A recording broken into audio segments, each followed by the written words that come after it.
Alright folks, welcome back.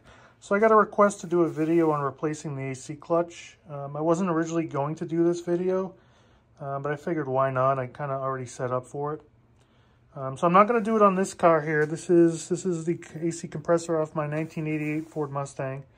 But I have another compressor that I recently did a video on rebuilding the entire compressor.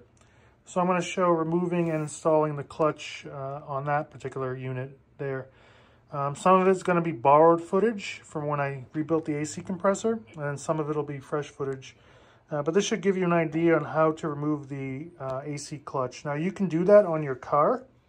I have an aftermarket fan here, but if you have the OE shroud, you may have some trouble getting the AC tool to remove the pulley in there. So what you may find you need to do is unbolt the AC compressor and tilt it up. But I'm going to demonstrate off the car. Alright, so first off, you're going to need some tools. There's two snap rings that hold the clutch on. There's one that holds the pulley on, and then one that holds the electromagnet on.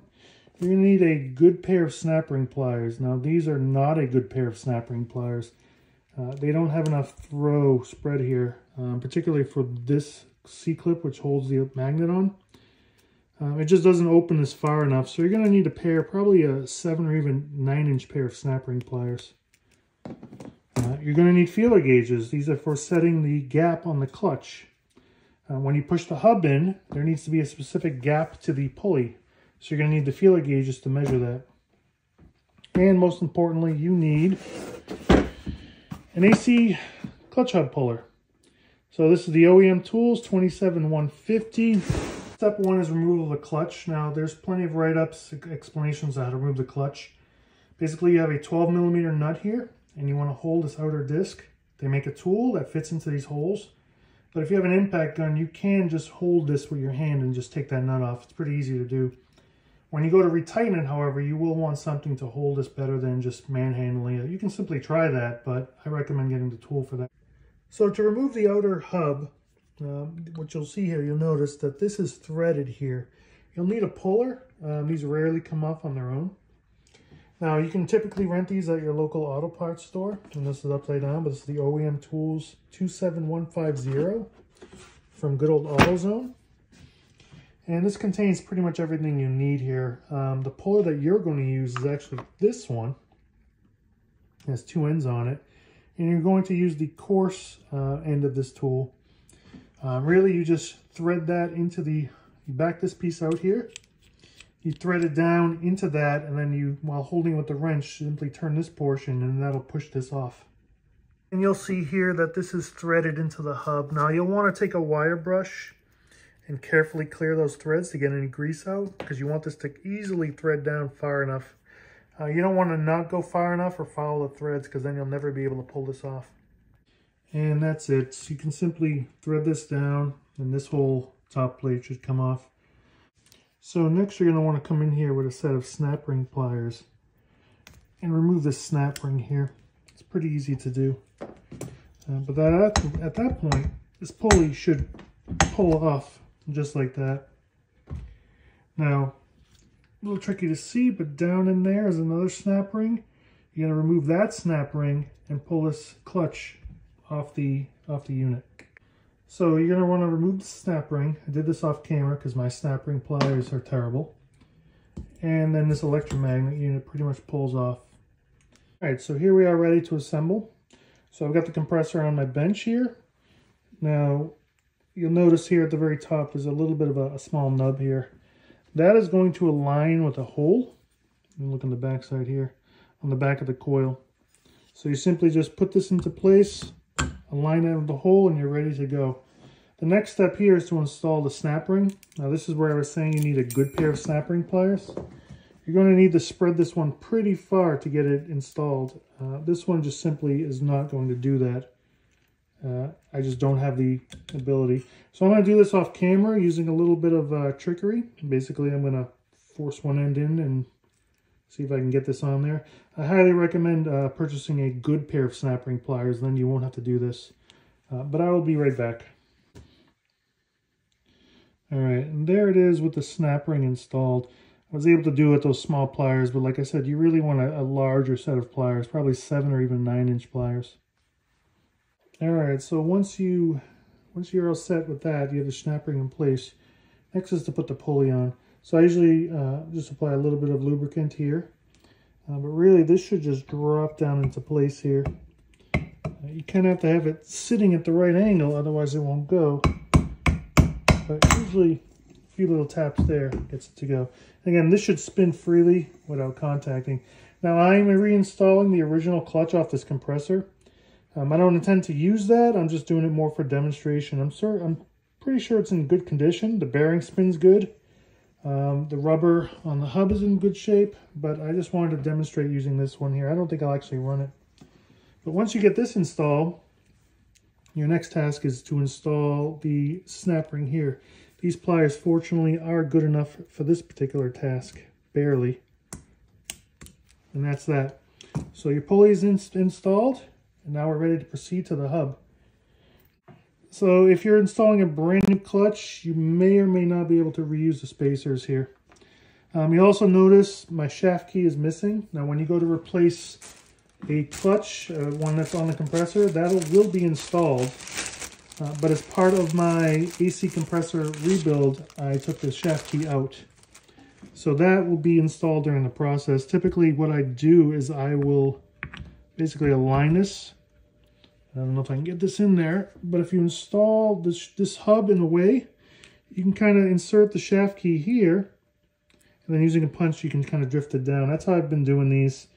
But we're going to go ahead and set up to install the two spacers, and then I'll show you how to measure the gap. So since I recently rebuilt this compressor, the shaft was polished, and as you can see, this hub actually spins freely on the shaft. Typically, if you're replacing this, you just freshly pull that off. It's not going to do that, but as you can see in here, like I mentioned before, I've gone and recently rebuilt this. So that shaft is nicely polished and full of lubricant. But what I'm going to do here is go ahead and reinstall the shims that came with this compressor. So these happen to measure out at 0.0605. And I don't know if this gap was too tight or too small. I didn't measure it first. But I'm going to install the two shims there. Install that in place, and you would actually install your lock washer and your nut, and you would run that down. Now they have a tool that uses to hold this. I've also found that grinder tools, the ones to hold your grinder wheel in place while you take the wrench and do that, also seem to sometimes fit into these. But I've actually had good luck holding this in place.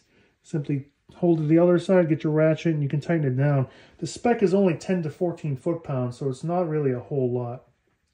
But now is where you're going to want to measure the gap. You have your shims installed, you've tightened this nut down, and you're going to need your feeler gauges for that. So this is 0.022.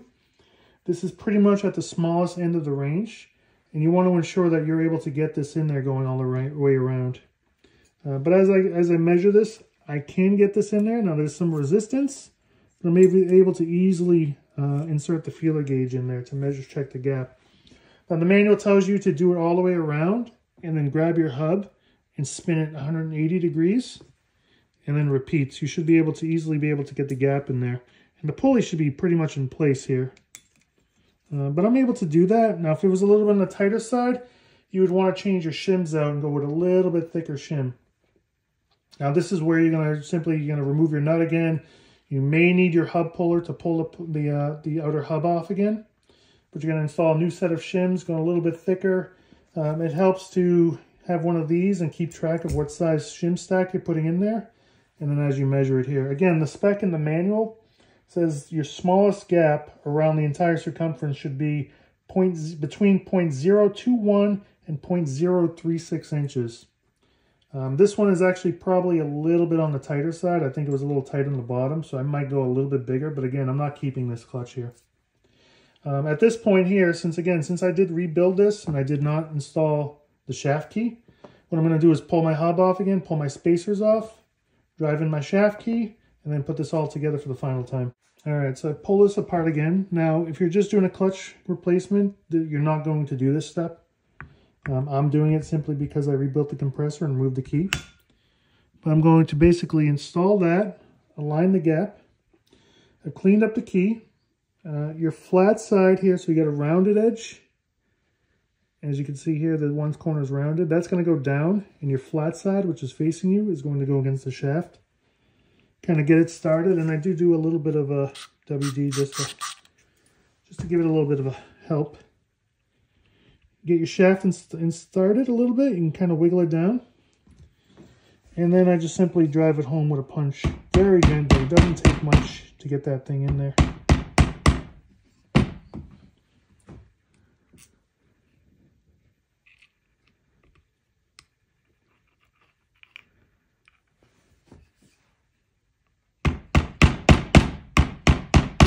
There we go. So I had to realign it, but as you can see, easily drives down. Now you are going to go a little bit past. In fact, that punch I used was a little too big. So I'm going to go slightly smaller. Get in there. And it's all bottomed out there. Now at this point here, I don't think I'm going to be able to, oh yes, I can remove the hub again. And I'm going to reinstall my spacers, 1 and 2, and then reinstall my hub. And that's it. At this point here, install my nuts, my lock washer, and my nut. Hold this and torque that down, and then you're all set. All right, so that concludes replacing the clutch. Now I'm going to put a link in the description for this pretty good PDF manual here. It shows some of the tools and equipment you'll need to replace the clutch. A lot of it is pretty much what I covered here on how to go through this. But some might like the PDF that has specs. This one also covers some of the details on rebuilding the compressor, which I covered in 2 other videos that I have done. So it's a pretty good PDF manual.